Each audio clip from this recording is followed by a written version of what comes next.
Hello and welcome. As you can see in this chart, you can see that mesenchymal stem cells has so many types. Among those, osteoblast, chondroblast, and myoblast I already talked about in details.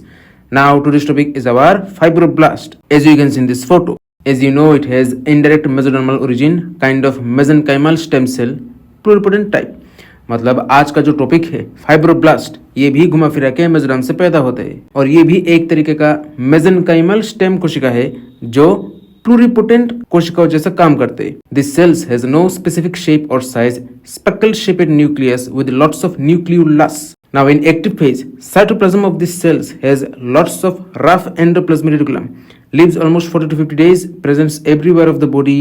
In inactive stage, fibroblast converts into फाइब्रोसाइट. मतलब जब ये fibroblast कोशिका active रहता है, ज्यादा काम करता है, तब क्या होता है, इस कोशिका के अंदर जो कोशिका पानी है मतलब साइटोप्लाज्म, इनमें भर भर के रफ एंडोप्लाज्मिक रेटिकुलम रहते हैं और पैदा होने के बाद 40-50 दिन जिंदा रहते, उसके बाद मर जाते. जब ये काम करना बंद कर देते, मतलब जब इनएक्टिव हो जाते, तब ये फाइब्रोब्लास्ट फाइब्रोसाइट में बदल जाते.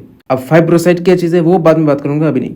Now this fibroblast are so many types like pericyte, muscular fibroblast, dermal fibroblast, cardiac fibroblast, intestinal fibroblast and tendon. मतलब ये फाइब्रोब्लास्ट जो है ये भी कई तरीके का होता है. जैसे जो पेरिसाइट होता है मतलब बहुत ही किनारे में जो कोशिका रहते हैं, जैसे हमारे खून के आने जाने का रास्ता, आर्टरी, वेन, बड़े बड़े लिम्फेटिक वेसल्स, इनके किनारे में कभी कभी देखने को मिलता है. मांसपेशियों में रहने वाले जो फाइब्रोब्लास्ट है, फिर आते हैं चमड़े में रहने वाले फाइब्रोब्लास्ट, फिर हमारे दिल में रहने वाले फाइब्रोब्लास्ट, फिर हमारे आंत्र में मतलब इंटेस्टाइन में रहने वाले फाइब्रोब्लास्ट और टेंडन. ठीक है.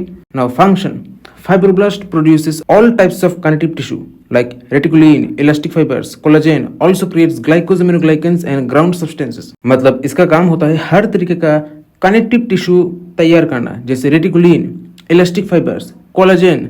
अब ये सब क्या चीज है वो मैंने पुरानी हिस्टोलॉजी वीडियो में बात कर चुका हूँ, चाहो तब देख सकते हो. उसके साथ साथ ग्राउंड सब्सटेंस, ग्लाइकोसामिनोग्लाइकेंस, ये भी बनाते हैं. सी मैनेजमेंट बाई